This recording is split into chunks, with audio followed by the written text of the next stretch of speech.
தேவாசீர்வாதம் தெரிவித்திருக்கிறார். ஏற்கனவே நம் காவல்துறையுடைய தரப்பிலிருந்து டிஜிபி அவருடைய அறிக்கையும் கூட பார்த்தோம். அவருடைய அந்த செய்தி குறிப்பிலும் கூட சரியான போதுமான பாதுகாப்பு என்பது வழங்கப்பட்டது என்பது தெரிவித்திருந்தார். அந்த வகையிலே தற்போது ஏடிஜிபி டேவிட்சன் தேவாசீர்வாதம் அவர் சொல்லியிருக்கக்கூடிய ஒரு விஷயம், கரூர் விஜயனுடைய நிகழ்ச்சியில் 39 பேர் உயிரிழந்தது தொடர்பாக காவல்துறை வழக்கு பதிவு செய்து விசாரணையை தொடங்கி இருக்கிறது என்கிற தற்போதைய ஒரு அண்மை செய்தியை நாம் பார்த்துக் கொண்டிருக்கிறோம். மாண்புமிகு தமிழ்நாடு முதலமைச்சர் அவர்கள் நேற்றைக்கு இந்த நடக்கக்கூடாத இந்த சம்பவம் நடைபெற்ற நிலையில் இருந்து ஒரு அரசாங்கம் எவ்வளவு மிக விரைவாக செயல்பட முடியுமோ அந்த வேகத்தினுடன் அதே மனித நேயத்துடன் செயல்பட்டுக் கொண்டே இருக்கிறார்கள். அதற்கான ஒரு அதிகாரிகளுடன் கலந்து ஆலோசனை கூட்டம், அவர்களுக்கான இழப்பீடு, மீட்பு பணிகள் என்று அடுத்தடுத்து நடந்து கொண்டே இருக்கிறது. ஒரு பக்கம் அரசு இவ்வாறு தாயுள்ளத்தோடு நடந்து கொண்டே இருக்கிற போது மற்றொரு பக்கம் ஒரு நபர் விசாரணை ஆணையம் என்பது அமைக்கப்பட்டிருக்கிறது. ஓய்வு பெற்ற நீதியரசர் அருணா ஜெகதீசன் அவருடைய தலைமையிலே.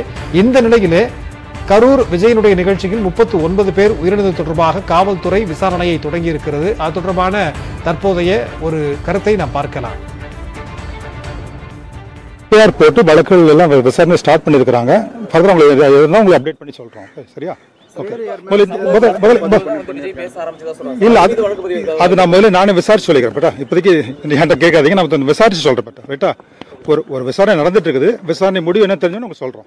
அது கொஞ்சம் பொறுமையா இருங்க. எஃப்ஐஆர் போட்டுக்கிறோம். எஃப்ஐஆர் போட்டு தான் வேலை நடந்துட்டு இருக்குது. ரைட்டா? ஓகே. அது உங்களுக்கு ஓகே. இப்போதைக்கு எஃப்ஐஆர் போட்டுக்கிறதுக்கு உங்களுக்கு சொல்றேன்னு சொல்லிட்டு வெயிட் பண்ணுங்க. எஃப்ஐஆர் போட்டு உங்களுக்கு சொல்றேன். சார், தொடர்ந்து காவல்துறையின் தரப்புல அதிகப்படியான விளக்கங்கள் எதுவும் இல்ல, இது காரணம் தான் உயிரிழப்பு ஏற்படுது அப்படிங்கிற ஒரு குற்றச்சாட்டு என்பது இருக்கு. தவறு அப்படி கிடையாது. அவங்க என்ன சொல்றாங்க, நாங்க அதிகப்படியான காவல்துறையை நாங்க கேட்கிறோம், பாதுகாப்பு பணிக்கு கேட்கிறோம். தேவையான பொதுவாக இந்த அளவுக்கு கிரௌடுக்கு என்ன பாதுகாப்பு கொடுமோ அது பாதுகாப்பு கொடுத்துருக்காங்க. அதான் கொடுத்துருக்காங்க. இப்ப ஏதாவது கைது நடவடிக்கைகள் இது ஏதாவது மேற்கொள்ளப்படுமா? அது இன்வெஸ்டிகேஷன் பேஸ் பண்ணி நடக்கும். பேஸ்ட் ஆன் இன்வெஸ்டிகேஷன் போட்டு வழக்குகள் எல்லாம் விசாரணை ஸ்டார்ட் பண்ணிருக்காங்க. ஃபர்தரா உங்களுக்கு அப்டேட் பண்ணி சொல்றோம். சரியா? ஓகே. இல்ல அது நான் முதல்ல நானே விசாரிச்சு சொல்லிக்கிறேன். இப்போதைக்கு என்கிட்ட கேட்காதீங்க, நான் விசாரிச்சு சொல்றேன். ரைட்டா? ஒரு விசாரணை நடந்துட்டு இருக்குது. விசாரணை முடிவு என்ன தெரிஞ்சுன்னு உங்களுக்கு சொல்றோம். அது கொஞ்சம் பொறுமையா இருங்க.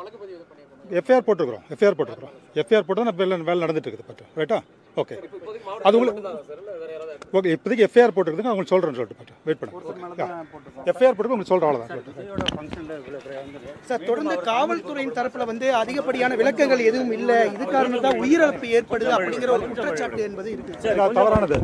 தவறு அப்படி கிடையாது. அவங்க என்ன சொல்றாங்க, நாங்க அதிகப்படியான காவல்துறையை நாங்க கேட்கிறோம், பாதுகாப்பு பணிக்கு கேட்கிறோம். தேவையான பொதுவாக இந்த அளவுக்கு கிரௌடுக்கு என்ன பாதுகாப்பு கொடுமோ அது பாதுகாப்பு கொடுத்துருக்காங்க. அதான் கொடுத்துருக்காங்க. இப்ப ஏதாவது கைது நடவடிக்கைகள் இது ஏதாவது மேற்கொள்ளப்படுமா? அது இன்வெஸ்டிகேஷன் பேஸ் பண்ணி நடக்கும். Based on investigation.